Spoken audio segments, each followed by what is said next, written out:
नाशिकचा खरा पॅटर्न किती भयानक आहे हे महाराष्ट्रासमोर आला. त्यांच्या अश्लील व्हिडिओ महाराष्ट्रात सगळीकडे वितरित होतात. लोक अश्लील आहे म्हणून पाहतात.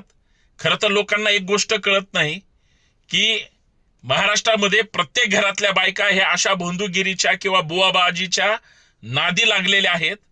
आज त्यांची व्हिडिओ पुढे आली, उद्या तुमची येईल किंवा अजून कुणाची येईल. त्यावेळेस सुद्धा तुम्ही ओळखीच्या बाया असल्यानंतर असंच बघणार का?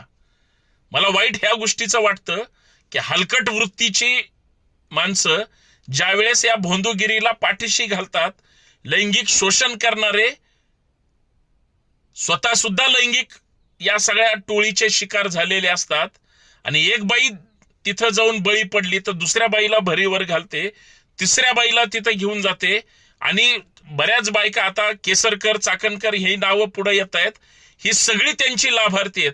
या सगळ्यांनी तिथं कुणाला तरी घेऊन गेलेत, पण बिचाऱ्या महिलांचं शोषण झालं याच्यावर कोणी बोलत नाही. पोलिसांनी कितीही तपास केला तरी पुढाऱ्यांना वाचवू नका, नेत्यांना वाचवू नका. त्यांच्या महिला असतील किंवा पुरुष असतील, सगळे सत्ताधारी विरोधातली नेते मंडळी जर त्याचे पार्टनर असतील, घाणेरड्या कृत्यात सहभागी असेल, तर त्या सगळ्यांवर कठोर शासन झालं पाहिजे असं महाराष्ट्रातल्या प्रत्येक व्यक्तीचं म्हणणं आहे. अन्यथा स्वतःचं ठेवायचं झाकून आणि दुसऱ्याचं वाकून बघायची ही वृत्ती बंद करा. आणि याच्यावर सगळ्याचं लक्ष असलं पाहिजे. प्रकरण भयंकर आहे. सगळ्या बायका अशा बुवाबाजीच्या वेगळ्या वेगळ्या प्रोडक्ट खाली वेड्यात काढल्यात. बरेच बुवाबाजी करतात आणि महिलांना फसवतात. जागे व्हा, जागे व्हा, जागे व्हा.